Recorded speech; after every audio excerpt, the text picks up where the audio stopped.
Good evening, dear friends. Good evening. Yesterday after work, I was reading your comments on Facebook. Comments on those videos, there were many of them, published in connection with J.D. Vance's visit to Armenia regarding the issue of genocide, the emotions, the responses that are published or not published. I want to tell you the following, friends. I am a direct descendant of those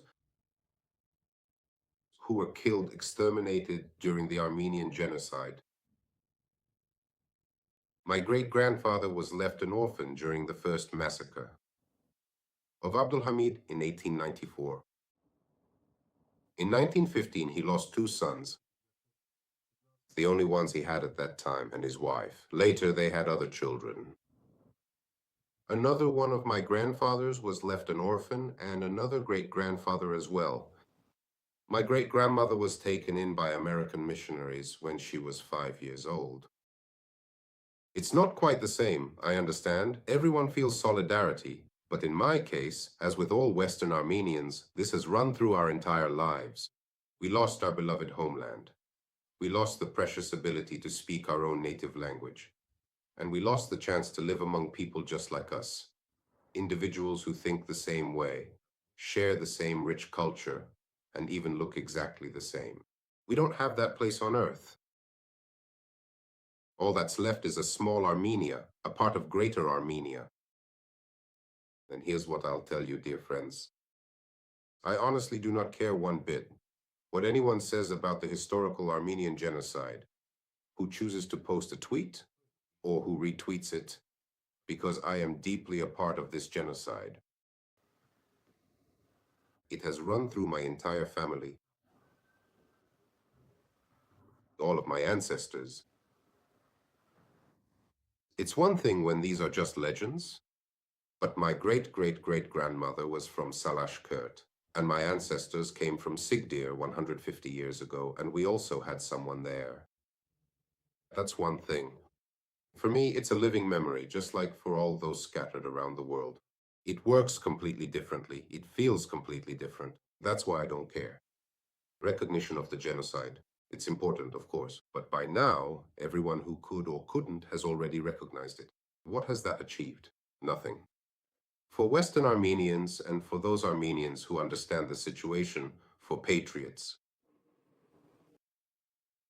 for them, recognition was never the main thing. What always mattered was eliminating the consequences of the genocide. Recognition was important to political parties, foundations, and lobbyists who collected money from Armenians and paid that money. To anyone, senators, congressmen, for recognizing, promoting, and speaking about it. It means nothing. It doesn't achieve anything at all. Recognition of the Armenian genocide and eliminating its consequences means a strong Armenia. Where can Armenians who have lost Armenia return to? To the shores of the Black Sea, to the shores of the Mediterranean Sea. Armenia from Ankara to the borders of the modern Republic of Armenia. That is Armenia. Greater Armenia, Lesser Armenia, and Cilicia. So, therefore, friends, if not today, then tomorrow. Everything is in God's hands.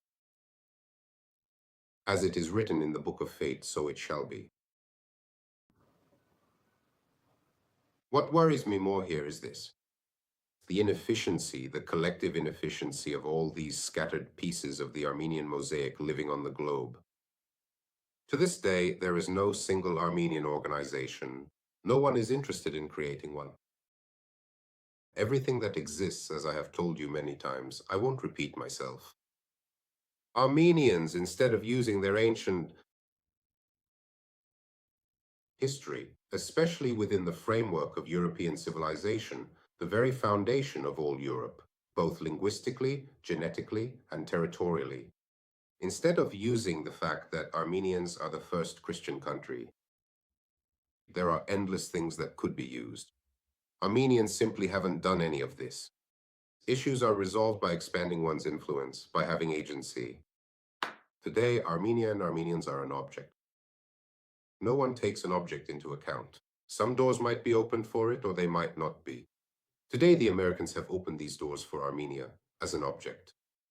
You need to hurry, take advantage, and develop. In order to become a subject, a different level of work is required, completely different efforts, and everything must be done differently than it has been so far. And this is not the work of one person or two people. It is a systematic concentration of efforts by a group of people who formulate a goal, see how to achieve it, and gather all the necessary. The necessary tools are needed to achieve this goal. All of this is possible. We live in the age of technology. Today, any people, even with a small territory, can create a state of any level of power. Armenians can do this as well. Armenians have many systemic problems. One of the problems is the Sovietization of the space that is now called the Republic of Armenia. Separation. The separation of this territory from all that wealth, and by wealth I mean not just blood, but the upbringing that for millennia made an Armenian an Armenian. So now we have, as it were, ethnic Armenians, what we see today everywhere, each with their own differences. I would say it's like 360 shades of not very good, just in different ways. Everywhere there are their own drawbacks and very few advantages. Much of the heritage has been lost. It is being destroyed. It is not being protected. So the question here is, if nobody needs this at all, except for people like me, well, maybe it's time to turn off the lights, close the door, and mind our own business. But I know that Armenian youth need this, that there are a huge number of people who need it, who want it. Those who feel the need for civilizational continuity, for succession, to continue the civilization that was barbarically destroyed. Neither America nor France nor anyone else will solve the Armenians' problems for them. That will never happen. God gave Armenians a mind. God has also preserved a significant number of Armenians. A nation of 14 million if we speak only about Armenians. Christians, and up to 8 million Islamized Armenians. It's not so few. God has given Armenians everything. The question is to unite, to create a project. This won't happen by itself. These are initiative groups. People must be born who gather other people around them. That's how it works. The main illness of Armenians is the unwillingness to do anything. This is in many ways infantilism. And you can see it in the story with the tweets, when Armenians think not about results, but about who wrote what about them, whether they were patted on the head or scolded, whether someone said you have the greatest tragedy or not. But that's not serious, that's a childish approach. A person must strive to be an adult, always being a mature adult in life, in their actions, in their thoughts, and in their deeds. And maturity does not depend on age. So the question is, when will Armenians finally begin to work, to act, and to build truly effective systems for themselves? Right now, Armenians are at the point where they need to work for themselves. At the moment, Armenians have neither the motivation nor the strength to work against someone else, or when Armenians will be directed against someone. It is necessary on any territory that remains to work for oneself, to develop the people, to preserve the culture, to raise the next generations not as nominal Armenians who, apart from the ending of their surname, some so-called Armenian music, the ability to cook food, and maybe a version of the language, have nothing truly Armenian left. Namely, Armenians who were effective, who are the heirs of that civilization known as Armenian civilization. These are simple directions, friends. Simple directions, simple activities. I do this out of a sense of conviction and duty. Do you wonder why we spend time on Armenian projects? On platforms, on schools, on informational projects. Why do we do it? I'm talking about the team. We created this team that is working on the Armenian Encyclopedia on the Patreon platform. Why is all this being done? It's being done for you. I don't need it. For myself. I know all of this.